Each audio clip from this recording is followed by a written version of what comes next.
سأل سائل بعذاب واقع، ایک پوچھنے والے نے پوچھا اس عذاب کے بارے میں جو واقع ہو کر رہے گا. یہ اس کا لفظی ترجمہ ہے. من اللہ ذی المعارج، اس اللہ کی طرف سے عذاب واقع ہوگا جو راستوں والا ہے، سیڑھیوں والا ہے، یعنی جس کی طرف فرشتے جاتے ہیں مختلف راستوں کو طے کر کے. تعرج الملائکۃ والروح الیہ فی یوم کان مقدارہ 50,000 سنہ. یہ فرشتے اور روح یعنی جبریل علیہ السلام اس اللہ کی طرف جاتے ہیں، بلندی کی طرف جاتے ہیں، اور یہ عذاب ایسے دن میں واقع ہوگا کہ ایک دن 50,000 سالوں کے برابر ہوگا. فاصبر صبرا جمیلا، پس اے محمد صلی اللہ علیہ وسلم آپ صبر جمیل کریں. صبر جمیل اس صبر کو کہتے ہیں جس میں کوئی شکایت نہ ہو. آپ پر مختلف حالات آئے نا، صبر تو ہر آدمی کر لیتا ہے، لیکن ایسا صبر جس میں زبان سے بھی شکایت نہ ہو، تو آپ ایسا صبر کریں.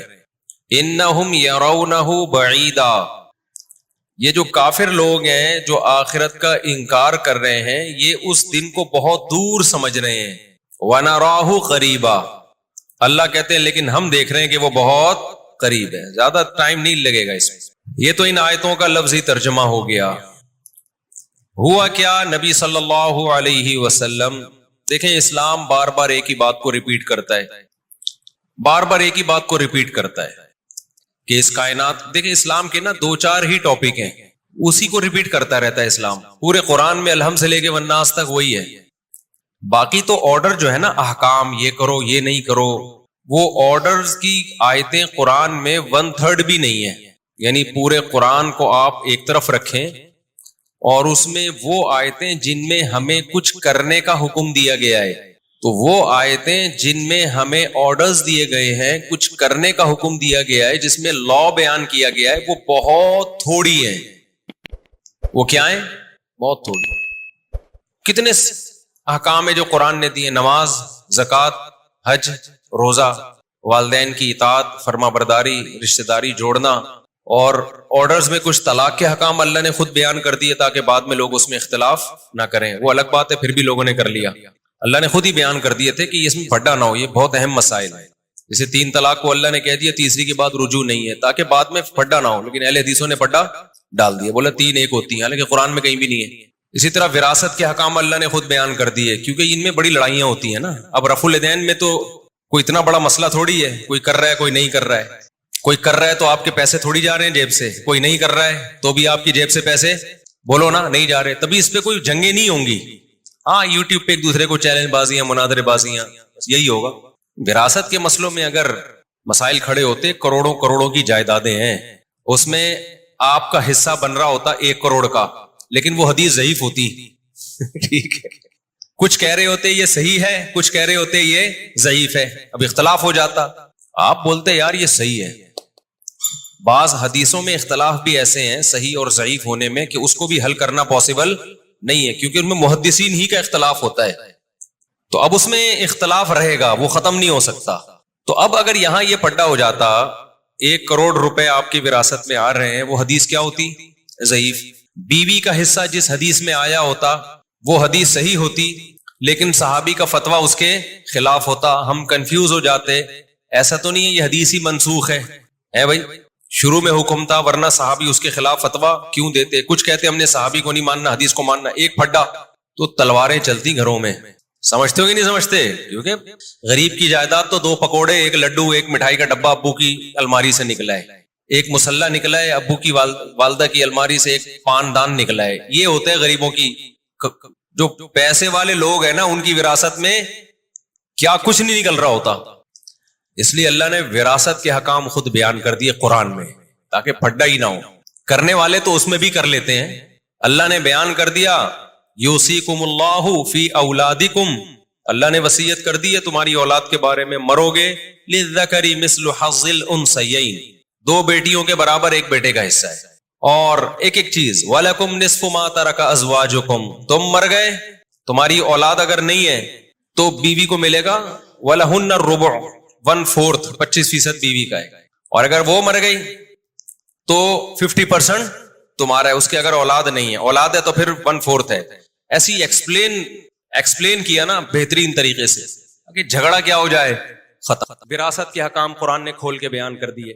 تو چند احکام ہی ہیں, چند یتیموں کے حکام قرآن نے وضاحت سے بیان کر دیے, بہت چند ملیں گے. باقی قرآن میں احکام نہیں ہے, زیادہ آرڈرز نہیں ہے. قرآن میں 3 باتوں کو زیادہ فوکس کیا گیا ہے, بار بار قرآن اسی کو ہائی لائٹ کرتا ہے. نمبر 1, خود سے نہیں بنے ہو, کسی نے تمہیں بنایا. اور یہ 3 سوال ہی ایسے ہیں جو دنیا کے لیے سب سے زیادہ امپورٹنٹ ہے. انہی سے دنیا جان چھڑاتی ہے. باقی مذہب سے کسی کا کیا لینا دینا بھائی. امریکہ میں مسجدیں کم تھوڑی ہیں, جاپان میں کوئی کم مسجدیں تھوڑی ہیں. حاجی امریکہ سے بھی آتے ہیں, ہو سکتا ہے اسرائیل سے بھی آتے ہوں, ٹھیک ہے نا. حاجیوں پہ کوئی مسئلہ تھوڑی ہے. 3 بڑے سوال آتے ہیں. پہلا سوال, ہم بنے نہیں ہیں, ہمیں کسی نے بنایا ہے. قرآن اس کو بہت فوکس کرتا ہے. نمبر 2, توحید, کہ صرف وہی ہے, اس کے ساتھ کسی کو شریک بولو نہیں کرنا. نہ شرک اکبر کرنا ہے, نہ شرک اصغر.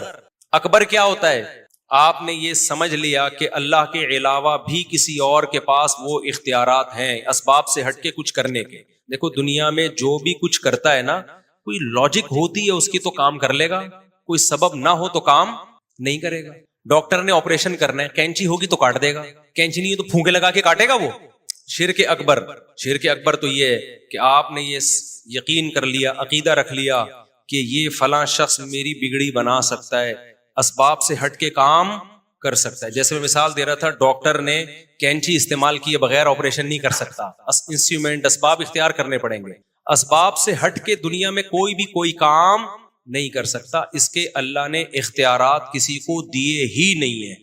آپ کہہ سکتے ہو, بار بار میں یہ مثال دیتا ہوں, معجزہ پھر کسے کہتے ہیں؟ نبی نے تو یہاں سے چاند کے 2 ٹکڑے کر دیے, اس کی کوئی سائنٹیفک لاجک ہے نہیں ہے. تو خوب سمجھ لو, نئے لوگ آتے ہیں نا, اس لیے ایک موضوع کو ریپیٹ کرنا پڑتا ہے بار بار. معجزہ نبی کا عمل نہیں ہوتا, معجزہ کس کا عمل ہوتا ہے؟ اللہ کا. نبی نے چاند کے 2 ٹکڑے نہیں کیے ہیں, کس نے 2 ٹکڑے کیے ہیں؟ اللہ نے کیے ہیں. اس کی دلیل یہ ہے کہ موسیٰ علیہ السلام لاٹھی کو پھینکتے تھے, سانپ بن جاتی تھی نا, تو موسیٰ تھوڑی بناتے تھے. اگر موسیٰ علیہ السلام کو یہ اللہ نے اختیار دے دیا ہوتا کہ جب چاہے لاٹھی کو سانپ بنا لیں, تو پھر موسیٰ علیہ السلام کو تو پہلے اللہ نے پوچھا یہ تیرے دائیں ہاتھ میں کیا ہے؟ حضرت موسیٰ نے کہا لاٹھی. اللہ نے کہا اس کو ڈال زمین پہ. جب ڈالا ہے سانپ بن گئی, موسیٰ علیہ السلام دوڑ گئے, خوف سے بھاگ گئے, فرار ہو گئے وہاں سے. اللہ نے کہا واپس پلٹو, اس کو پکڑو, اس لاٹھی کو, میں دوبارہ اس کو لاٹھی بنا دوں گا. تو سانپ بھی اللہ بنا رہا ہے, اس سانپ کو لاٹھی بھی کون بنا رہا ہے؟ اللہ بنا رہا ہے. اگر حضرت موسیٰ نے خود بنایا ہوتا تو فرار تھوڑی ہوتے وہاں سے ڈر کی وجہ سے. تو پیغمبر کا ہاتھ استعمال ہو رہا ہے, کام کون کر رہا ہے؟ اللہ. اور پیغمبر کے پاس اختیارات بھی نہیں ہے کہ جب چاہیں کر دیں. اللہ نے نبی کو کہہ دیا کہ آپ چاند کی طرف اشارہ کریں, میں 2 ٹکڑے کر دوں گا. اللہ نبی کو نہ کہتے, 100 دفعہ بھی کوئی بھی چاند پہ 100 دفعہ اشارہ کرتے, کچھ بھی نہیں ہوتا چاند کو. سمجھتے ہو کہ نہیں سمجھتے؟ موسیٰ علیہ السلام جب دریا کے کنارے آ کے رک گئے ہیں, پیچھے سے فوجیں آ رہی ہیں فرعونیوں کی, حضرت موسیٰ پریشان, اب کیا ہوگا؟ اللہ نے کیا کہا, اس لاٹھی کو آپ پانی پہ ماریں, میں 12 ٹکڑوں میں تقسیم کر دوں گا. تو لاٹھی سے جو سمندر ٹوٹ رہا ہے, ٹکڑے ہو رہا ہے, وہ کون کر رہا ہے؟ اللہ. تو معجزہ اللہ کا عمل ہوتا ہے. پیغمبر کی طرف اس کی نسبت مجازی ہوتی ہے, مجازن نسبت کر دی جاتی ہے. حقیقت میں پیغمبر کے پاس اختیارات نہیں ہوتے کچھ کرنے کے, سمجھتے ہو.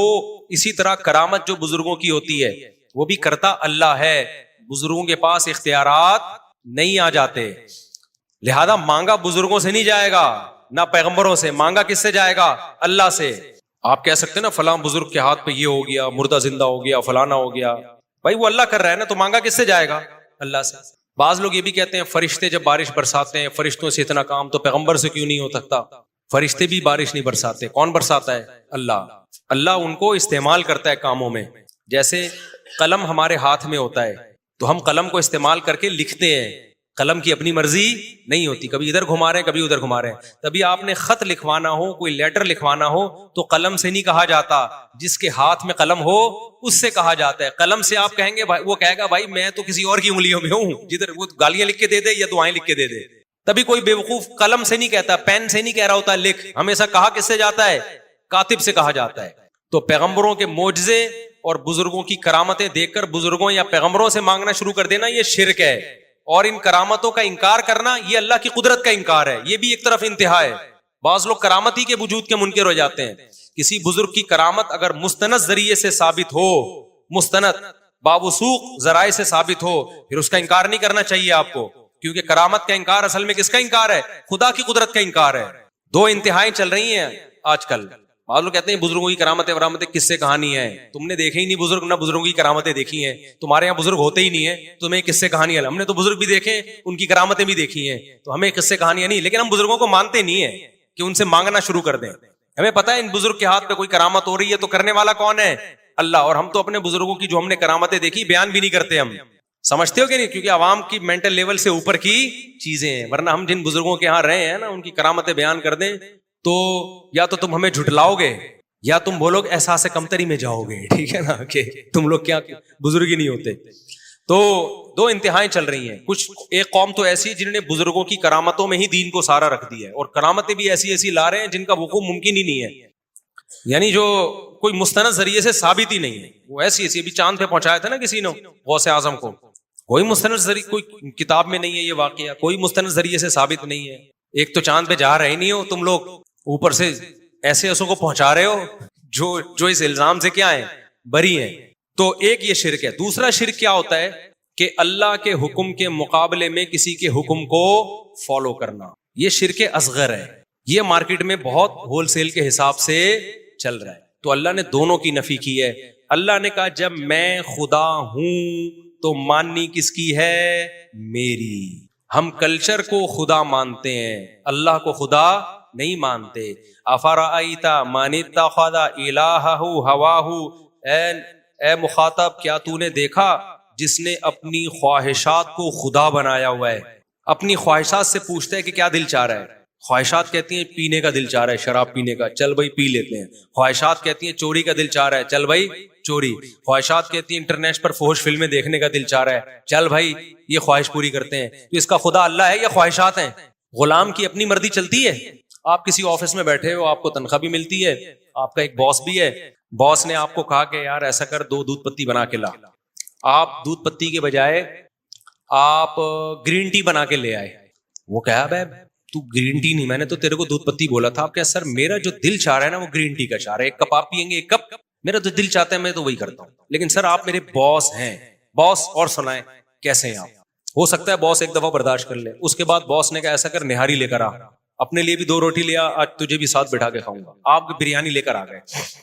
باس کہہ رہے میں نے تجھے بریانی نہاری بولا تھا. آپ کہ سر میرا جو دل چاہ رہا ہے نا، نہاری تو رات میں نے کھائی ہے، مفتی صاحب کی ویڈیو دیکھی تھی، میرا دل چاہ میں کھا لوں، تو رات تو میں کھا چکا ہوں، اب میں کیا کھاؤں گا؟ بریانی. باس کہے گا ایسا کر یا تو میری کرسی پہ آ کے بیٹھ جا، یہی کہے گا نا، یا مجھے باس کہنا چھوڑ دے، یہ تکلف نہ کیا کر. تو ہم بھی یہی کچھ کر رہے ہیں اللہ کے ساتھ. زبان سے کہتے ہیں لا الہ الا اللہ، بچہ پہلا جملہ ہمارے یہاں سیکھتا ہے لا الہ الا اللہ، کوئی معبود نہیں ہے، غلامی کے لائق صرف اللہ ہے. اس کے بعد سارا دن مانتے کس کی ہیں؟ اپنی. اللہ نے کہا فجر کی نماز پڑھو، میں نے کہا دل نہیں چاہ رہا یار. آج میرے پرانے دوست آئے بڑے پکے نمازی تھے، میں نے کہا 5 نمازیں پڑھو، کہہ رہے 4 پڑھ رہا ہوں، 5ویں نہیں ہو پا رہی، فجر نہیں ہو پا رہی. تو میں نے کہا خرید کوئی پیکج ویکج ہے فجر کا آپ کے پاس، کوئی معاف کروا لیا ہے. کیوں نہیں ہو پا رہی بھائی؟ آپ کو کہیں انٹرویو کے لیے بلائے، کوئی اچھی جگہ جاب آ جائے اور صبح 4 بجے بلایا جائے، 5 بجے چھوڑے انٹرویو کو، ڈیٹنگ پوائنٹ میں اگر 4 بجے کا ٹائم دے محبوبہ، کوئی یہ کہے گا کہ جی میری آنکھ نہیں کھلی؟ بولو نا، کوئی بھی نہیں کہے گا بھائی. تو بات یہ کہ جب اللہ ہے، اور خدا کی قسم اللہ جو دیتا ہے نا، فجر کی اذان میں اللہ نے الصلاۃ خیر من النوم کا الگ سے لفظ ایڈ کروایا کہ نماز نیند سے. یہ جو مزے تمہیں آ رہے ہیں نا، یہ مزے اس مزے کے مقابلے میں کچھ بھی نہیں ہے جو نماز کے بعد تمہیں ملیں گے، دنیا میں بھی اور آخرت میں بھی. سب سے لذیذ نماز اللہ نے فجر کی رکھی ہے، سب سے مزے کی نماز جماعت کے ساتھ. تو یہ دوسری نوعیت کا شرک ہے، اس کی بھی قرآن میں بہت زیادہ بولو نفی ہے. بھائی صرف اللہ ہے، کسی کو نہیں مانتا، ایسی کی تیسی. لوگوں سے بولا کرو. میں اکثر ایک واقعہ سناتا ہوں، ہمارے حضرت بتایا کرتے تھے کہ اسلام آباد میں ایک آدمی کا جاب ملی، وہ بندہ پہلے ہی نماز نہیں پڑھتا تھا. تو انٹرویو کے دوران انہوں نے کہا بھائی آپ کو نماز پڑھنے کی اجازت نہیں ہوگی. اس نے کہا مجھے نہیں چاہیے ایسی جاب. اس نے کہا یار آپ پہلے سے تو نمازی لگ نہیں رہے ہو کوئی شکل وکل سے. اس نے کہا میں نہیں پڑھتا لیکن تمہارے کہنے پہ چھوڑوں یار، یہ کوئی طریقہ؟ بولو، یہ تو اللہ سے بھی آگے تمہیں لے کے جا رہا ہوں میں. یعنی باقاعدہ میں ایسی جاب رکھوں جس میں نماز نہ پڑھنے کی پرمیشن حکم ہو. ایسی جاب پہ 100 دفعہ لعنت. پڑھتے نہیں پڑھتے ہمارا معاملہ ہے، لیکن جاب میں یہ شرط کہ نہیں پڑھے. تو یعنی روزی اللہ دے رہا ہے، لیکن روزی میں شرط یہ کہ اللہ تیری عبادت نہیں کروں گا میں. تو روزی تو اللہ پھر بھی دے دے گا میرے بھائی، لیکن اس روزی وہ آگ کے انگارے بنیں گے تمہارے لیے. یعنی آپ کسی سے رزق لے بھی رہے ہو، باپ سے کہہ رہے ہو ابا مجھے جیب خرچی دے دو لیکن پسٹول خرید کے آپ کو ماروں گا میں، تو ابا دے تو دے گا لیکن چھوڑے گا نہیں وہ تمہیں. دیتا تو اللہ نافرمانوں کو بھی ہے اور فرما برداروں کو بھی ہے. تو یہ احکام اللہ نے بیان کیے. اور تیسرا حکم جو اللہ نے بہت زیادہ قرآن میں بیان کیا ہے، ہر رکوع میں، ہر پارے میں، بار بار. میں یہ اس لیے 3 احکام کو بار بار کر رہا ہوں کہ انہی تینوں کو چھوڑا ہوا ہے ہم نے، اور میں اسی تینوں پہ بہت زیادہ اسی وجہ سے بیان کرتا ہوں کہ یہ قرآن کے بیسک ٹاپکس ہیں. وہ تیسرا کیا، مرنے کے بعد ختم نہیں ہوگا. میرے مرنے کے بعد تمہیں نظر آتا ہے کیڑے کھا کے ختم کر دیتے ہیں، یہ تمہاری باڈی ختم ہوتی ہے، تم ختم بولو نہیں ہوتے، تم فنش نہیں ہوتے. روح باقی رہتی ہے جس کو عذاب بھی ہوتا ہے ثواب بھی. اور میدان حشر میں دوبارہ ایک جسم ملے گا تمہیں. ہمیشہ کے لیے انسان فنا ہونے کے لیے نہیں آیا. موت کے بعد زندگی ہے جس میں اچھوں کو اچھے کا حساب ملے گا، بدلہ ملے گا، بروں کو برائی کی سزا ملے گی. یہ چیز بھی سائنسدان نہیں مانتے. یہ 3 چیزیں ایسی ہیں جن کو لبرل لوگ نہیں مانتے. کوئی کہتا ہے خدا نہیں ہے، اللہ کہتے ہے. کوئی کہتا ہے لیکن اس کے ساتھ اوروں کو شریک کر لیتے ہیں جو مذہبی لوگ ہیں. اللہ کہتے ہیں نہ، اس کے ساتھ کوئی شریک نہیں ہے، صرف وہ. تیسرا تمہیں تمہارے اعمال کا حساب دینا پڑے گا. تو یہ 3 باتیں جب نبی کیا کرتے تھے نا تو مشرک ان میں سے ایک بات کو مانتے تھے، اور جو ملحد ہیں وہ ایک بھی نہیں مانتے تھے. جو اس دور میں ملحد تھے، ایتھیسٹ تھے، وہ کہتے تھے کوئی خدا ہے ہی نہیں. ان ہی الا حیاتنا دنیا نموت ونحیا وما یہلکنا الا الدہر. کچھ بھی نہیں ہے بھائی، ہم پیدا ہوتے ہیں مر جاتے ہیں، یہ زمانے کے تصرفات ہیں، یہ نیچرل ہے. یہ کیا ہے سر؟ یہ نیچرل پروسیس ہے. جیسے بیج زمین میں ڈالو، پودا اگے گا، پھل اگے گا، آم ادلیں گے، نیچرل ہے نا. کرنے ورنے والا کوئی بھی بولو نہیں ہے. تو یہ سب آٹومیٹیکلی ہو رہا ہے. مر گئے، کھاؤ پیو موج مستی. آج بھی بہت سے لوگ، زیادہ تر تو آج دنیا میں اسی طرح کے لوگ ہیں. حتیٰ کہ ہندو نام کے ہندو ہیں، سوچ ان کی بھی، وہ ہندوؤں کا بھی 7 جنم ونم والا گیا. وہ ایک ہندو پنڈت نے کسی نے کہا نا کہ کوئی برا کام کر رہا تھا تو ہندو پنڈت نے اس سے کہا کہ تو اگلے جنم میں گدھا بن جائے گا. اس نے کہا پچھلے جنم میں گدھا تھا، اس جنم میں کیا بناؤں؟ کچھ اچھے کام کیے تو میں انسان بن گیا ہوں، تو اب میں دوبارہ کیا بن جاؤں گا؟ گدھا. تو پھر میں کچھ اچھے کر لوں گا پھر انسان بن جاؤں گا. خیر یہ ان کا عقیدہ ہے، ہمیں اس سے کیا لینا دینا. تو ان کا یہ کہ 7 جنم ہوتے ہیں. لیکن اب دنیا میں لوگ اس کو، کیونکہ کسی مستند کتاب سے ثابت نہیں ہے وہ، تو جو ملحد تھے وہ کہتے تھے ان ہی الا حیاتنا الدنیا، صرف ایک دنیا کی زندگی ہے، مرتے ہیں پیدا ہوتے ہیں، زمانے کے تصرفات ہیں اور کچھ بھی نہیں ہے. ان پہ قرآن نے رد کیا. اوحا ربک الی النحل، اللہ کہتے ہیں نیچر نے اتنی حسین ہے کہ ایک شہد کی مکھی، ملکہ مکھی، مزدور مکھیاں پورے ایک گیدرنگ کے ساتھ جاتی ہیں، چھتا تیار کرتی ہیں، اور فصل کی سبول ربی کی ذلولا. قرآن ایک چیز کو ہائی لائٹ کرتا ہے شہد کی مکھی کی. اتنے لمبے لمبے راستے ٹریول کر کے دوبارہ اسی چھتے میں آتی ہیں. ایسی خوبصورت مینجمنٹ کے بعد اور محنت کے بعد اتنا خوبصورت شہد نکالتی ہیں جس کا ذائقہ اتنا مزیدار، اور اس میں کیسی شفا رکھی ہوئی ہے. میٹھی چیزیں اکثر صحت کے لیے نقصان دہ ہیں، شہد صحت کے لیے انتہائی فائدہ مند ہے. اللہ کہتے ہیں یہ فطرت کی بیوٹی نہیں ہے، یہ اس خدا کی کمال ہے جس نے اس فطرت میں حسن ڈالا ہے. حسن آٹومیٹیکلی نہیں آتا. کبھی دیکھا دلہن بیٹھے بیٹھے تیار ہو گئی؟ بیوٹی پارلر جائے گی، 2 گھنٹے ڈسٹمپر کے ڈبے خالی ہوں گے. اب تو ایسے بیوٹی پارلر آ گئے ہیں تو اربوں روپے چھاپ رہے، مرد تیار کر رہے ہیں دلہنوں کو. یہ تو بڑی بغیرتی کی بات ہے یار. اور ایسی بیوٹی، ہمارے ایک رشتے دار بتایا کرتے تھے امریکہ تو بہت ایڈوانس ہے بھائی بیوٹی پارلر میں. ابھی خیر میں اب بیوٹی پارلر کے قصے لے کے نہیں بیٹھوں گا آپ کے سامنے. تو ایک بات کہنے تو، بیوٹی پارلر جانا عورتوں کا کام ہے، آدمیوں کا کام بولو. میں بغیر بیوٹی پارلر گئے 4 ہو گئی یار. تو اس کا مطلب بیوٹی پارلر جانا ضروری نہیں ہے. ہم آپ کے سامنے مثال بیٹھے ہوئے ہیں. تو اللہ کا شکر ہے ہم تو کبھی نہیں گئے. نہائے ڈیٹول سے نہائے اس دن جس دن ہماری شادی تھی. بس اس سے زیادہ کی ضرورت. پان گٹکا نہ کھاؤ، دانت صاف رہے ہیں آپ کے، صحیح ہے نا. پان گٹکا کھاؤ گے تو پھر تیزاب سے کلیاں کرنی پڑیں گی شادی سے پہلے.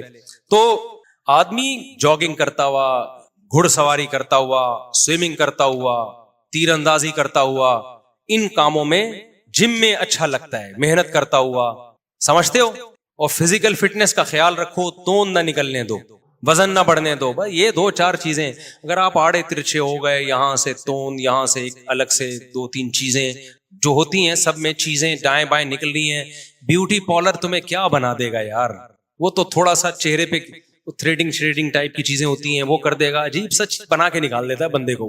آدمی نہیں لگ رہا ہوتا. پھر بھی میں نہیں کہہ رہا چلو گئے ہو تو تھوڑا سا بس کو بولو یار تھوڑا سا ریگ مال سے کیا کر دے, گھسائی کر دے, اتنا کافی ہے, زیادہ نہ فری کراؤ تو آدمی ہینڈسم اچھا لگتا ہے. بیوٹی کس کی ہے؟ یہ عورتوں کا کام ہے. او من ينشأ في الحلیہ وهو في الخصام غیر مبین. اللہ کہتے ہیں عورت زیورات میں پلتی ہے. تو خواتین کے لیے ٹھیک ہے بیوٹی پارلر, آدمیوں کے لیے ٹھیک نہیں ہے. تو یہ ٹاپک قرآن نے بہت زیادہ بیان کیا ہے کہ اگر یہ آٹومیٹیکلی ہوتا. آج میں جو سورہ فرقان ہے نا, سورہ فرقان پڑھ رہا تھا, هو الذی خلق من الماء بشرا فجعله نسبا وصہرا. یہ آیت مجھے بڑی پیاری لگتی ہے, بڑا مزہ آتا ہے اس کو پڑھنے میں. سورہ فرقان پڑھا کرو, بہت مزہ آئے گا. تبارک الذی نزل الفرقان علی عبدہ لیکون للعالمین نذیرا. ایسے انداز سے شروع ہوتی ہے نا, ایسا انداز ہے شروع میں انسان کو ہلا دیتی ہے. بہت برکت والی ہے وہ ذات جس نے اپنے ایک بندے پر الفرقان, حق اور باطل میں دودھ کا دودھ اور پانی کی طرح فرق کرنے والی کتاب پیدا کی ہے. کانسیپٹ کو کلیئر کرنے والی کتاب پیدا کی, الفرقان. لیکون للعالمین نذیرا, تاکہ وہ ایک یتیم پیغمبر, یتیم محمد صلی اللہ علیہ وسلم سارے جہانوں کے سارے انسانوں کو اللہ کے خوف اور اللہ کے عذاب سے ڈرا دے. کیا ڈرائے؟ کہ تم سب آزاد نہیں ہو, تم میں ہر شخص سے اپنے اعمال کا حساب دینا پڑے گا. اس پیغام کو لے کے محمد صلی اللہ علیہ وسلم مکہ میں آئے, اور ایک یتیم پہ اللہ کہتے ہیں ہم نے قرآن اس لیے نازل کیا تاکہ یہ یتیم ساری دنیا کے سارے انسانوں کو بتا دے کہ مرنے کے بعد ختم نہیں ہونا, مرنے کے بعد حساب و کتاب دینا ہے. کیا جلال ہے یار اس ایک آیت میں. اور نازل کب ہو رہی ہے؟ مکہ میں, جب 4 آدمی بھی مسلمان نہیں ہوئے تھے. اور ایسے یتیم پہ نازل ہو رہی ہے جو نہ لکھنا جانتے اور نہ پڑھنا جانتے. کیا کانفیڈنس ہے یار, کیا کانفیڈنس ہے. اگر کوئی اس وقت ہوتا وہ کہتا بھائی تمام جہان آپ ایک مکہ میں یتیم, کوئی جانتا آپ کو ہے نہیں, قافلے یہاں سے نہیں گزرتے, نہ پانی ہے نہ گھاس ہے, اور بات کیا کر رہے ہو ساری دنیا کے سارے انسان. اللہ کہتا ہے وہ برکت والی ذات ہے جس نے قرآن کو نازل کیا. اس قرآن کے ذریعے ہی پھیلا دے گا اللہ, اور آج پھیلا دیا نا پوری دنیا میں. دنیا میں کوئی ایک چپا ایسا نہیں ہے جہاں قرآن پڑھا نہ جاتا ہو. دنیا میں سب سے زیادہ نام اللہ کا لیا جاتا ہے. اذانیں دیکھو پوری دنیا میں پھیل چکی ہیں.